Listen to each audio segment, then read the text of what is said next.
Hello? Are you there? I know you see me standing right in front of you. A big, burly man with a bald head is waving in my face. I'd seen him approach the counter I'm standing behind, but if I'm being honest, I kind of tuned him out until he snapped and cleared his throat at me loudly. "Can I help you, sir?" "I'd like a refill," he says, his voice a little raspy, shoving a clear cup in my face. "Can you remove your straw, sir?" I try to keep the sass to a minimum. Dad says the customer is always right and all that, but it sneaks out from time to time. He reaches forward and yanks it out. I'm not sure who pissed in this guy's cereal this morning. "Diet Coke." "Coke Zero," he corrects. I turn around, hiding my eyes as they roll to the back of my head. Diet Coke, Coke Zero? What's the difference?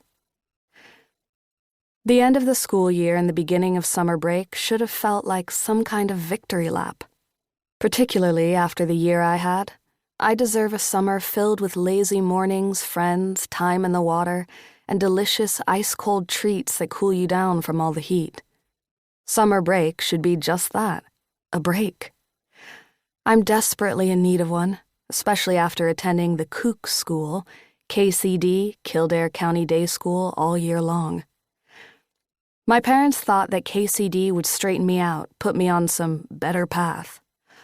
All the kookness made me want to vomit after the first week, let alone the full year. But summer break hasn't been much of a break from anything at all so far.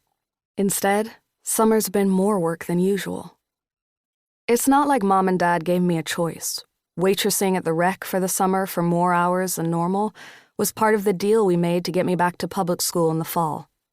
I thought it would be a small price to pay, all things considered. But summer at the Rec is the opposite of a break from kookness. It might be even more kook-filled than KCD, and that's saying a lot. Well, kook and tourist-filled. I'm not sure which is worse. After filling up the drink, I hand it back to him and tell him to have a nice day. He grunts in return. Charming. I wipe my hands on the apron tied around my waist, emblazoned with the restaurant's name. Other than the apron, we waitresses get to wear what we want, which for me means a black tank top and jean shorts. My dark hair is piled on top of my head, standard practice to prevent any stray curls from falling into people's food. At least I don't have to wear a hairnet like the folks who work in the kitchen, though Dad threatens to put me there from time to time if I can't be polite to customers. Hairnet or no, I'm not sure I'd mind.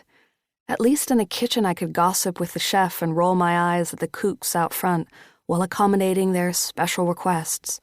Sauce on the side, dressing on the side, ice on the side. Sometimes I think they'd order their entire meals on the side if they could.